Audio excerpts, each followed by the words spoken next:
Hello, today I'm making Nigella's Easter egg cake, and it's a whipped sponge cake without any flour, so lots of eggs, lots of dark chocolate in it and butter, and it rises and then it will sink in the middle to form like a crater, which is ideal then to put a nice billowy chocolate cream in it and some lovely Easter mini eggs. This is a really simple and delicious cake, and I really recommend it, and it's ideal because you can actually do it very, very quickly, make it for all sorts of celebrations and Sunday afternoon tea, of course. I'll give you the ingredient list right now. So for this recipe I have divided it up into the ingredients. So in total, the dark chocolate you'll need 375 grams. Now 250 of that will go on the cake, 125 grams will go on the actual topping, billowing cream that goes on top. But I'll give you the full amounts first. So 275 grams of dark chocolate, 125 grams of butter, 6 medium eggs, 250 ml of double cream, 1 teaspoon of vanilla, 175 grams of sugar, and a packet of mini eggs, and 2 teaspoons of vanilla extract. But you obviously need part of it for the cake and part for the cream. So we'll start with the cake first. And so for the cake we'll need 250 grams of the dark chocolate and 125 grams of the butter. So you melt 250 grams of dark chocolate and butter in a pan or microwave, and then you set it aside till it's melted. So we'll do that first. So I've put my dark chocolate in a pan with the butter. I'm going to put it over a very low heat and stir it all the time, don't let it burn, then set it aside when it's all melted and combined. So we've got the chocolate, it's all melted with the butter in a pan. I'm going to set that aside now because what we need to do now is separate our eggs and whisk our eggs. So I've got 6 medium eggs and we need to use 2 whole ones. For this cake we're going to use egg whites at the moment, so we need to separate 4 of the eggs. So in a bowl, crack the egg and using the shell, retain the yolk in the shell as the white escapes around the sides. Keep moving it from one egg to the other until you capture just the egg yolk, and pop the egg yolks in a separate bowl and keep the egg white in another bowl. So you're dividing both of them, and this is what gives the aeration to the sponge because this hasn't got any flour or baking powder in it. So it's all about the whipping of the egg white and the whipping of the egg yolk separately, which will then incorporate lots of air and your cake will rise quite a lot. Right, so we want to have those 4 egg yolks in a food mixer and whisk it up. And we want to put 100 grams of sugar to that. Right, so get your 4 egg whites and start whisking it up. While the egg whites are whipping up, we'll prepare what we're going to do and when that's finished, and that's to whip up the eggs. So we've got the 4 egg yolks, and we're going to add 2 more whole eggs to that, and then a further 75 grams of sugar. Then we will mix that up as well. It's nice and fluffy and creamy. Right then, so what I've done now is I've whipped the egg yolks and the 2 eggs up. It's so light and fluffy. Let me show you.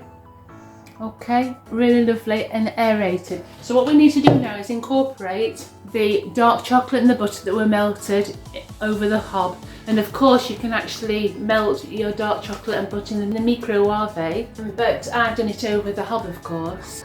So we'll incorporate everything now. So I love it how Nigella says, just dollop a large spoonful in and stir briskly. So that's what we'll do. So we're going to incorporate everything now, as I said before. So we're going to pop a little bit of the chocolate in. We need to combine that very slowly. And it must be just folded in, everything just folded in. We don't want to lose that beautiful aeration that we've done by beating it all separately. And we can put some of the egg white in as well because that loosens the whole mixture up.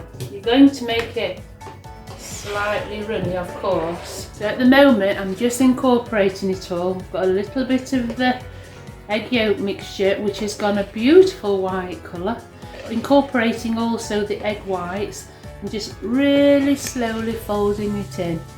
Just take your time with this. You know, this isn't a hard recipe, as I said before, so just take your time to get it all right and nicely incorporated. So as there isn't any flour, as I mentioned before, this is going to be the aeration. Right, chocolate and egg white again, and just fold gently. Little billows of egg white showing. Then they're just pockets of air again, aren't they, in the cake? And this you could use for birthdays, the same Sunday afternoon tea, Mother's Day, anybody's birthday cake, of course. You don't have to put mini eggs on the top. The crater can be filled with anything of your choice. If it's going to be for a child, you could put lovely children's sweets on. Right, so this is the last fold I'm doing. You see? Now, it looks like a marble effect. Swirls of white and chocolate. And I'm going to now put that into a greased 8-inch tin. Now I haven't put my, generally I usually line my cake tins with these, which are the paper liners, but the nature of this cake, once baked, when you try and take it out of the tin, it does actually come away and it can easily break. That's fine, that's what it is. You're going to lose little bits off the sides, etc. And I thought, well, if I put it in this and start pulling it, it might all pull away with the paper. So I'm going to try this method. If I think that that was better on hindsight, I'll let you know at the end so that you can do that. So I'm going to put the cake now into the cake tin. So we're going to pop this in the oven at gas mark 4, 180 degrees. I'm going to bake it off for 35 to 40 minutes and I'll show you when it comes out. Right then, so here's the cake out of the oven and we've got a nice sort of crispy top. It has cracked in the middle, but it's not wobbly on the top now. It does make quite a bit of a mess and comes over the cake, but that's fine. It's like a crater, Nigella describes it as.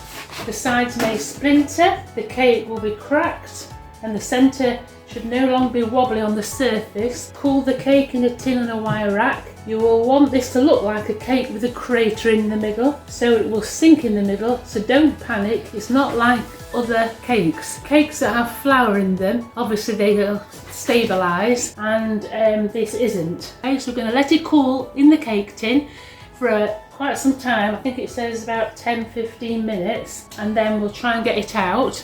If it loses some of the sides, that's fine, we'll just try and stick it back together. Fill the middle with all the lovely chocolatey cream we're going to make now, and then top it all with the mini eggs.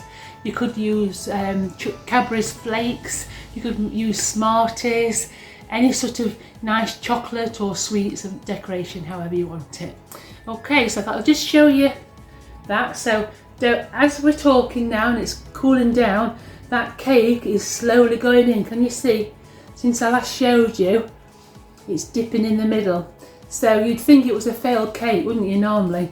But this is how it's supposed to look. And leave it, this cake, it'll be nice and gooey. A bit, I think a bit like a chocolate brownie. Right then, so while that crater cake is cooling down, ordinarily you'd think it was a disaster, wouldn't you? Because look at it now.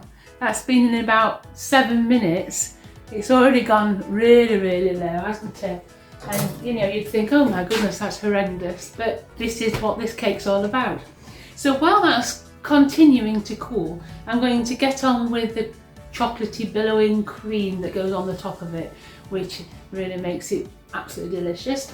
And for that, I'll let you know, we need 125 grams of black chocolate, 200 mils of double cream and some vanilla essence and a packet of mini eggs for later. And all we need to do, like we did before, was melt the chocolate down and leave it on the side so it cools, and then we incorporate later into the cream. So it's got to be cool, that, and then it'll go into the cream and get whipped up again and then spread on the top of the cake. So I'm going to melt that chocolate down. Again, you can do it in the microwave, or you can do it in a pan. It's entirely up to you, or bain marie, etc.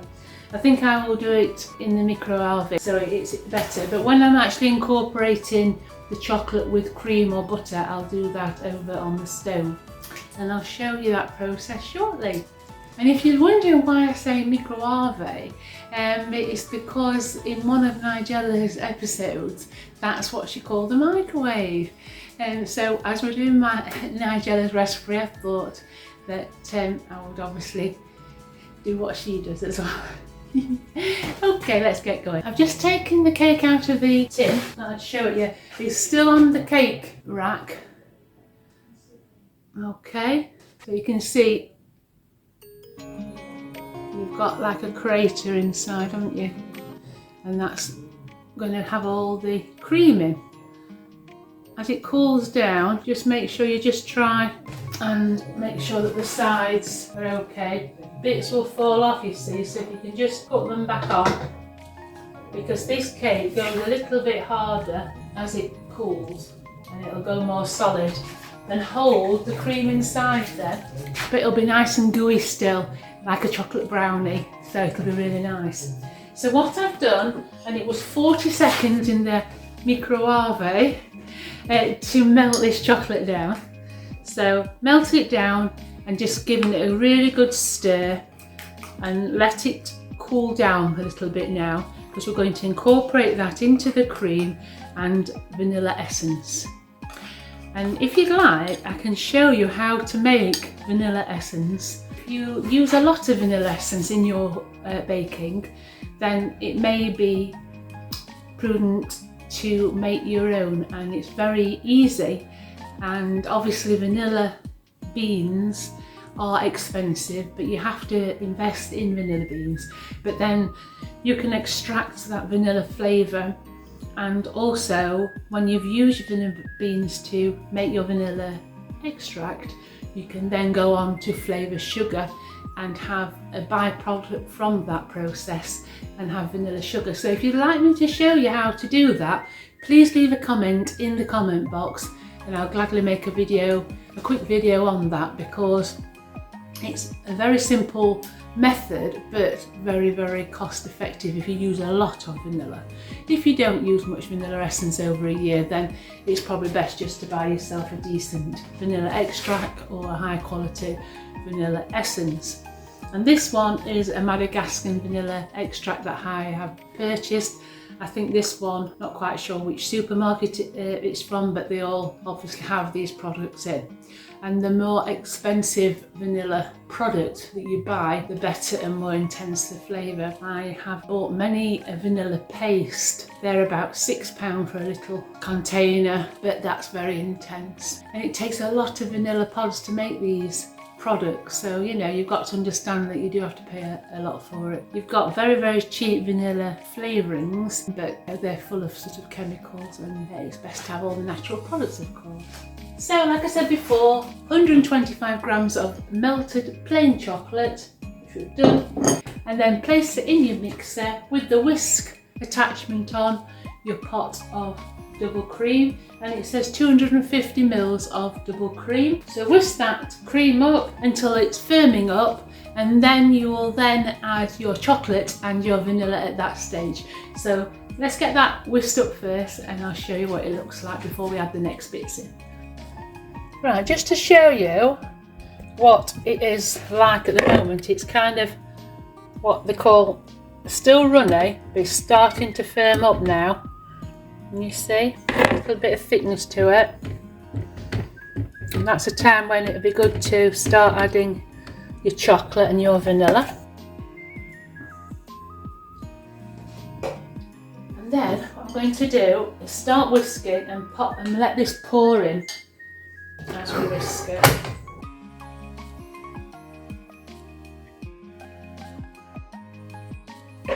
Right, so we've whipped up this beautiful chocolate cream. It's all lovely and incorporated in all chocolate little bits and chocolate swirls. I'm going to just leave it like this because there's little bits of chocolate and little bits of cream, and it's not 100% blended, but I just think that'll be even better. So I'm going to taste it because you must always taste things. Oh, that's not for sharing. That's absolutely beautiful. It tastes creamy, it tastes really chocolatey. It's just lovely. This will not fail to impress. Yes, it doesn't look like a risen cake at all. It's not supposed to. It's ideal for people who can't have flour. It's a bit ideal. Obviously it's got dairy in it. So I'm going to leave that a few minutes, pop everything away, and then we'll put this on the top of the cake and then we'll finish it off. Right, I can't believe how gorgeous this is. So we're going to put this now on the top of the cake. Okay. And as I said, there's that big crater in the middle, which is perfect for having a space to put all this delicious cream in. Use a palette knife or the edge of a knife to get all the cream towards the edges and spread it neatly and evenly around the top. And then we'll put the mini eggs on the top. Doesn't look like a normal cake, but it's all in the taste with this one. So we'll put the mini eggs on, and I could only get an 80-gram packet, which is not much. So I'm going to just try and evenly put them round the top. Right, so here we go. This is the cake. Your Nigella chocolate crater cake. And we can't wait to eat that. So I hope you've enjoyed this video, and I hope it will encourage you to make this cake. And as I said before, this is a Nigella recipe, tried and tested, could be made for any occasion or even when you're just baking for the family, of course. Change the topping as you wish, pop anything on top, you know, that you fancy. Even in summertime, you could just incorporate, instead of chocolate in the top, you could just put the cream, and you could whip through some raspberries and make it a raspberry cream on the top, and then put fresh raspberries on it, and with the chocolate that would be divine too. So there's plenty of variations to doing this and sort of making it suitable for whatever occasion you want. So thanks for watching, and I hope you like it. Give me a thumbs up if you can, and please subscribe for more making and baking, upcycling and anything else that I think that I'd like to share with you. But thanks for being here, that's the main thing. Take care everybody, and see you back here real soon. Bye bye.